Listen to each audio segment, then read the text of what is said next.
Ce livre, j'ai fait ce livre sur Sartre, donc je réponds à votre question déjà de prime abord. Pourquoi? Parce que moi, j'étais furieux de la littérature sartrienne depuis longtemps. J'ai lu presque tous les bouquins de Sartre. Et il m'a semblé, ces derniers temps, que Sartre a été presque euh, effacé de la littérature en Algérie.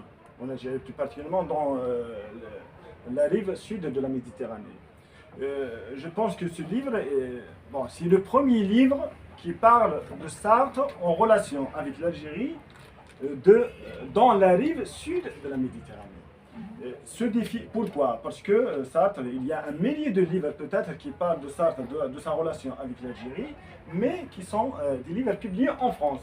Donc depuis un angle français, européen, occidental. J'ai essayé dans ce livre de prendre l'autre version de la chose, c'est-à-dire de parler de Sartre à partir d'une version algérienne, version du Sud, c'est-à-dire le Sud global, ce qu'on appelle le Sud global, c'est-à-dire donner une version, un prisme plus authentique, mais tout en évitant le populisme. Voilà. Parce que je crains aussi de tomber dans le panneau du populisme, de parler de Sartre, de dire voilà, Sartre est un pro-algérien et tout ça, mais d'oublier les références, de sombrer dans une certaine démagogie. Voilà.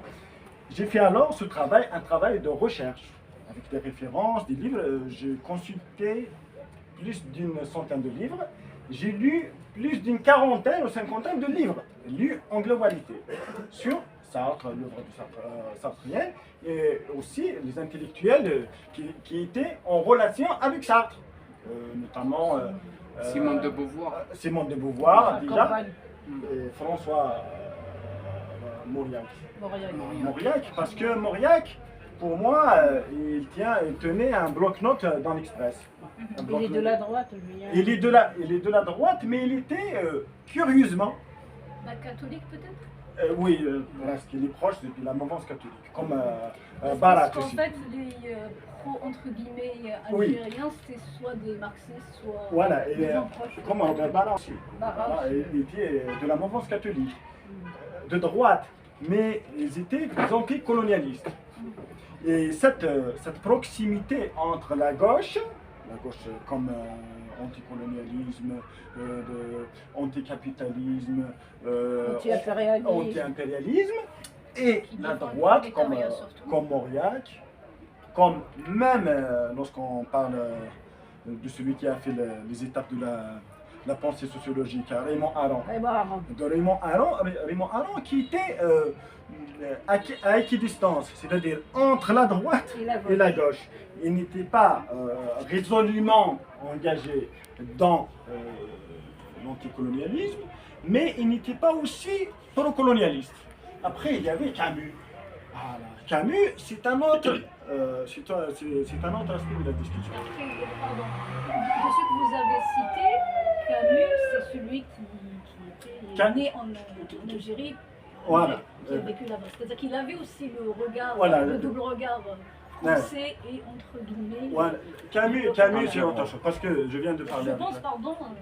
Je pense que ça a influencé également ces prises de position. Oui, Camus, c'est autre chose. Camus par rapport parce qu'il y avait la pensée métropolitaine, c'est-à-dire la pensée de Sartre, de François Mauriac, de Robert Barra, même plus ou moins Robert Barra et d'autres intellectuels. Il y avait la pensée algérienne, c'est-à-dire la pensée de Camus et après de nos écrivains, de Mamri, de Katib Yassine et de gens qui viennent après. Camus, c'était un pied noir. C'était un pied noir. Et il défendait une vision presque tribaliste, qui est liée à la tribu des pieds noirs. Il voulait un réformisme de la colonisation. C'est-à-dire donner un nouveau statut aux Algériens. Voilà, un nouveau statut aux Algériens, d'égalité et tout ça, mais dans un cadre colonial. C'est-à-dire que la France, c'est le gérant qui protège les indigènes et les Français dans un cadre de la nation française. C'est ça Camus. Mais Et il se trouve que dans son livre L'étranger, ce roman, ce fameux roman, il a effacé l'Algérien. Il n'a pas donné un nom. Un nom à l'Algérien. L'Algérien qui a été Il n'a pas liquidé. fait pardon parce qu'il voulait montrer la mentalité de l'époque, c'est-à-dire qu'on déshumanise. Il y a différentes interprétations. Ce qu'on appelle dans la littérature l'aspect connotatif. L'aspect connotatif, c'est lorsqu'on regarde un phénomène culturel depuis différents angles de vision. On peut par exemple interpréter la colonisation d'après un angle social, ce qui a fait Camus, social dans la misère de Kabylie.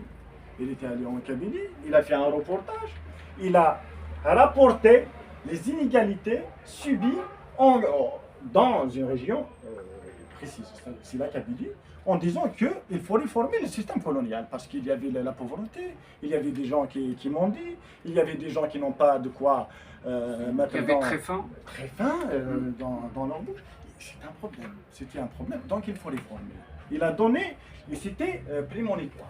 C'était en 1939, c'était avant. Regardez, entre 1939 et 1954, il y avait quand même un laps de temps. Il ne faut pas qui n'est pas négligeable.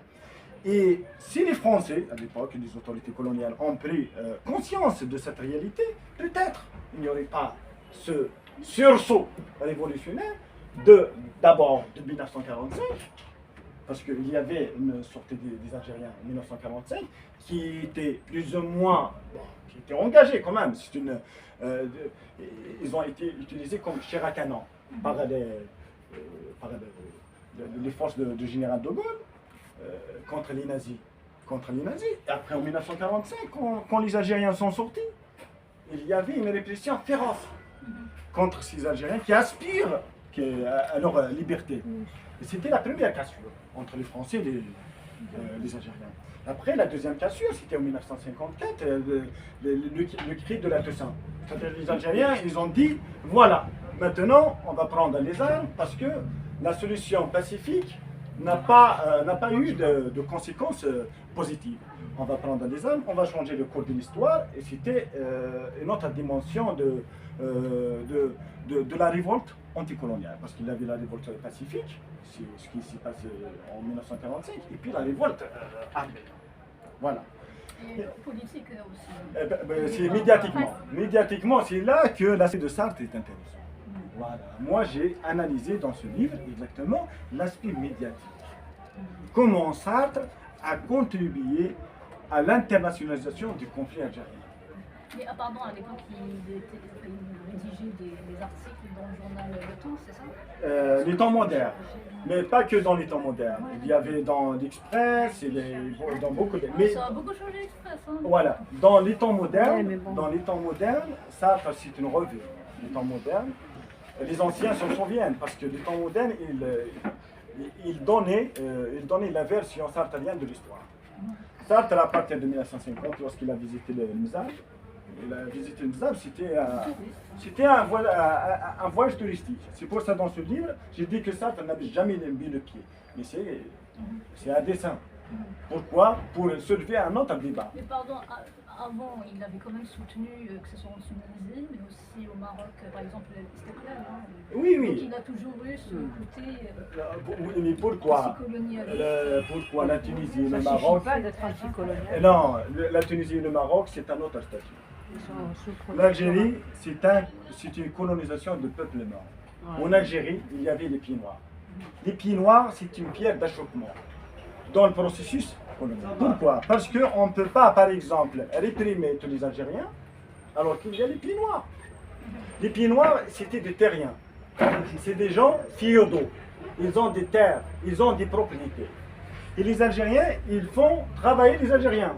Beaucoup d'indigènes travaillaient chez les pieds noirs. Donc c'est cette propriété terrienne qui a donné une sorte de propriété symbolique. Ils se sentent des propriétaires symboliques de la terre algérienne. Voilà. Camus il n'a pas voulu, il n'a pas pu être anticolonialiste radical parce que tout simplement, il y avait sa famille Pinois.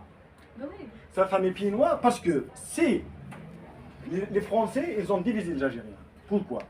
D'abord, ils ont donné le décret Crémieux. Oui, c'est un Voilà, peu le décret spécial. Crémieux, il a donné la citoyenneté française aux Juifs d'Algérie. Qui a été abrogé France Pétain. Elle était abrogée, mais c'est une autre. Non, mais c'est important parce que par la suite, le quand il y a eu l'abrogation donc, du décret Crémieux, le maréchal ils Pétain. voulaient un peu avoir les musulmans de leur côté, chose qu'avait refusée. Le maréchal Mais Pétain. par la suite, Le maréchal Pétain, il a tenu la France pendant 4 ans. C'était en 1940 jusqu'à 1944. Après, il a été jugé. Il a été écarté de toutes les affaires politiques. 4 ans, c'est insuffisant dans la vie d'une nation comme la France. Parce que la France, elle a commencé depuis 1789. C'est depuis la Révolution française. Et il y avait l'ancien système qui antérieur, c'est-à-dire avant 1715, c'est un ancien système. Donc depuis 1789, il y avait la tradition républicaine. Il y avait d'abord la première république, il y avait le premier empire, le consulat, après la restauration, la première restauration, la deuxième, l'empire, le premier empire. Donc c'est une histoire. On était arrivé à la 5e République en 1958, c'est-à-dire en Algérie. Pourquoi l'Algérie elle est intéressante dans l'histoire française? Parce que la 5e République, elle a eu lieu à Alger. C'était à Alger que les bases de la 5e République sont posées. Et c'était ça qui a posé aussi problème aux Français eux-mêmes. Parce qu'on ne peut pas, même actuellement, on ne peut pas séparer la France de l'Algérie. C'est-à-dire symboliquement. C'est-à-dire, on ne peut pas parler de la France sans citer l'Algérie. Parce qu'il y a beaucoup d'intellectuels qui sont nés en Algérie qui ont défendu les Français. Il y a beaucoup de Français qui sont nés en Algérie qui ont défendu l'Algérie. Il y a beaucoup de choses qui font que la France soit reliée symboliquement à l'Algérie. Voilà. Pour Camus, pour revenir à Camus, donc sa dimension, lorsqu'il a fait son reportage en 1939, il a donné des signes précurseurs aux autorités coloniales pour abroger ce système d'indigénat, le premier collège, deuxième collège, de donner le plein statut aux... Il espérait que cette égalité réussisse à maintenir la présence française en Algérie. Mais la rupture, Camus vraiment était un visionnaire. Bon, je ne vais pas le dire, c'est pas pour le défendre, mais pour dire la vérité. Il avait anticipé. Il a anticipé. C'était en 1939, donc 6 ans plus tard, les Algériens, ils ont célébré la victoire des forces alliées. Ils sont sortis en masse. Il y avait une répression féroce. Et cette répression, elle a cassé. Les Algériens, ils ont compris que c'est pas possible. Lorsqu'on lit par exemple Mémoire d'un combattant esprit d'indépendance de Haït Ahmed, par exemple, dans l'une des pages que j'ai lues, il a dit qu'en 1945, ils ont décidé de déclencher une révolution. En 1945. C'est-à-dire après mai 1945. Mais elle n'a pas réussi. Pourquoi? Parce qu'il n'y avait pas de conditions matérielles, ils n'ont pas d'armes, ils n'ont pas. Et ils ont, après 1945, ils ont pensé à créer une organisation secrète. L'OS. Elle a été créée en 1947. Déjà, l'option armée, elle a été réfléchie bien avant l'insurrection de 1954. C'était en 1947 qu'ils ont pensé à enclencher un processus révolutionnaire. Ce processus révolutionnaire en 1947, il a abouti finalement à la scission du PPN-TLD. Il y avait une scission entre les centralistes, les missalistes et les révolutionnaires. Ce qu'on appelle le groupe de Béthune, avec Mohamed Bloustel. Ce groupe-là, il a décidé de déclencher la révolution. Et le cas Sartre dans tout ça, c'est l'aspect médiatique. Je pense que Sartre, j'ai soulevé dans le livre un fait intéressant. En 1957, il y avait un article. Il a écrit un article, il l'a envoyé à l'Express. C'est un article qui s'appelle « Une entreprise de démoralisation ». Cet article qui a été envoyé à l'Express, il a été refusé. Pourquoi? Parce que Sartre, il a soulevé dans cet article la pratique de la torture. Voilà. Parce qu'il y avait Maurice Audin et Honoré Allag. Surtout Honoré Allag. Maurice Audin, il est parti, on ne sait rien sur lui. Il est parti. C'est bon parce qu'il n'est plus revenu. Mais Honoré Allag, il est revenu. Il a été kidnappé par les forces coloniales. Après, il a été relâché après des semaines et des mois de torture. Il a réussi à écrire un livre qui s'appelle La question. Et ce livre a été refusé. Personne n'en voulait. Mais ce qu'il faut savoir, pardon, c'est qu'il a écrit sur du papier toilette, ce livre. Voilà, il a de écrit. la prison. Oui, c'est un détail important, oui. Mais il faut pas, je ne peux pas le soulever tous les deux. Oui, bien sûr, mais juste pour ajouter un peu. Oui. Ne pas négliger. Voilà. Pour saler le plat un peu. Voilà. Ce livre, Attention, les fachos vont dire qu'il avait droit au papier toilette, c'est déjà beaucoup. ce livre, Les ce livre fachos, qui n'a pas été médiatisé, c'est... les autorités coloniales, ils ont coupé le fil pour ne pas faire apparaître cette atroce pratique qui a été vraiment une tache noire dans l'histoire française. Et Sartre, qu'est-ce qu'il a fait? Je l'ai soulevé bien dans le livre, et il a écrit sur cet article qui s'appelle Entreprise de démoralisation, qui a été refusé. Et puis, il a envoyé le même article, je ne sais pas envoyé, il a édité le même article dans les temps modernes. Dans les temps modernes, l'article s'intitule Vous êtes formidable. Voilà. Vous êtes formidable. Vous êtes formidable, c'est une formule pastiche, humoristique, parce que c'est une émission de télévision qui passait à l'époque sur Europe 1. Et qui parlait de ce genre d'émission de télé-réalité à l'époque. Télé-réalité, mais à l'ancienne. À l'ancienne. Et c'est l'humour et tout ça. Lui, il a copié le titre. L'émission s'intitule Vous êtes formidable. Il a copié le titre. Il a intitulé son article Vous êtes formidable. Pour parler de Honoré Allaï. Il a parlé comment il a été torturé et tout ça. Et Abdelkader Garouch aussi, qui a été condamné à mort. Donc il s'avère que cet article, il a été lu par Kennedy. Jean Kennedy. Voilà, c'est ça c'est Jean Kennedy, il a lu cet article. Jean Kennedy à l'époque, en 1957, il était sénateur Congrès. Il a lu, parce qu'il était francophone. C'est un francophone, Kennedy. Il a lu l'article, il a pris conscience. Et il a fait une sorte de motion de censure contre le gouvernement américain. Depuis le Congrès, c'est grâce à cet article. Parce qu'il a dit il faut pas soutenir la France coloniale. Il faut presque couper les relations avec la France coloniale. Parce que ces pratiques sont honteuses. Et tout ça. Et Jean Kennedy devient, en 1960, comme on le sait tous, le 35e président des États-Unis. Et cette médiatisation de Sartre, elle a eu une grande influence pour Kennedy. Et Kennedy, il s'est rangé presque directement, ouvertement, du côté de la révolution algérienne à partir de 1960. Voilà l'un des aspects les plus positifs de l'œuvre de Sartre. Et puis en 1960, Sartre il a écrit un livre sur la dialectique de l'histoire et tout ça en 1960. C'était un livre majeur. Et de ce livre-là, il a changé sa version. C'est-à-dire, il est devenu anti-impérialiste, il est devenu anticapitaliste, anticolonialiste. C'est-à-dire, il a signé son ouverture dans l'anticolonialisme en 1960. Une question, bon, j'en ai plusieurs, mais peut-être deux ensuite. Ouais. Alors déjà, en quelle année il a obtenu le prix Nobel? Non, le prix Nobel c'est avant, 1958. En 1964. Oui, mais Après. bien après. Ok, parce que je me suis dit, est-ce qu'il n'a pas aussi profité du prix Nobel pour avoir plus d'influence? Non, le prix Nobel il l'a eu bien après. D'accord, moi je pensais que c'était un. Non. Et donc C'était Camus qui a eu le prix Nobel en 1957. 57. Parce que Camus, il est estimé. Il est estimé dans la société française. Jusqu'à présent, parce qu'il y avait. Camus c'est un moraliste.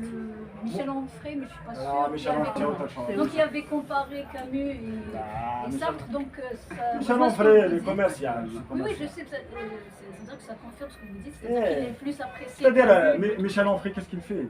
Il surfe sur la vague.